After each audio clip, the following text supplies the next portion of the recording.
Hi everyone, in today's video, I'll be taking you through our short day trip to Yokohama, Japan's second most populous city and famous for being the first city in Japan to open itself to the world, ending the country's isolation in 1859.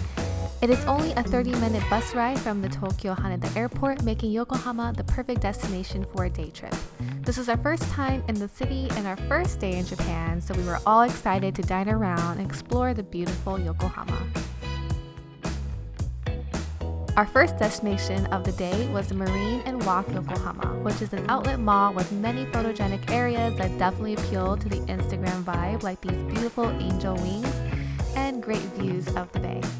We had lunch here at Pieholland, a restaurant specializing in both savory and sweet pies. I came here to indulge in both types of pies, but was surprised to see that the lunch menu requires you to order a side dish and a rather hefty and, in my opinion, not impressive main dish before you can start indulging in their all-you-can-eat pies. Unfortunately, eating through the side and main dish prevented us from truly enjoying the bottomless pie since we were already so full. However, the pies themselves were very delicious, and I really liked the pie flavors of the day, which were centered around the state of Florida. Our apple pie desserts were also quite tasty. Overall, it was a mediocre dining experience since we did not expect to eat non-pie meals, but at least the pies were good and the atmosphere felt very cozy and cute. In hindsight, it would have been the right place just to have a dessert pie alongside some tea.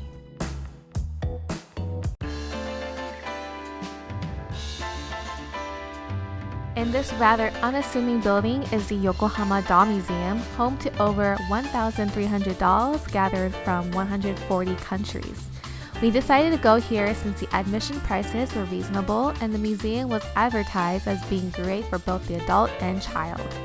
Before entering the exhibit, there is a little teaser of the museum right off to the side where I was thoroughly surprised to see the LOL doll that my daughter is so obsessed with. It also made her whole day seeing her beloved doll series all the way over in Japan. As far as the experience inside the museum was like, I found the dolls to be absolutely fascinating. I was expecting mostly creepy, haunted type dolls, but was amazed to see the many types of dolls spanning throughout history from all regions you can name. The first area showcased many dolls from almost all the countries around the world, and then the types of dolls found in different regions of Japan, like these wooden dolls from northern mainland and the shiso from Okinawa. And right in the center of it all is this magnificent and an impressive multi-story dollhouse. Each room was fully furnished and adorably decorated. The next level heads you through the modern history of dolls, as well as a closer look into traditional dolls and a handful of very creepy looking dolls. Before the permanent exhibit came to a close, we got to handle a few dolls ourselves, and Akari got to play with a huge dollhouse all to herself. Next, we had the chance of seeing the special exhibit featuring all the Sanrio characters and their history. It was cool seeing the very beginning of the Sanrio brand, which I was surprised to see started with strawberries. The exhibit then took us through the evolution of the brand with the addition of many beloved characters like Pom Pom Pudding, My Melody, and the Little Twin Stars, to name a few. And then it ended with the history and the widespread popularity of Hello Kitty. Overall, I would recommend the Yokohama Doll Museum. It was an amazing and unique experience for the whole family.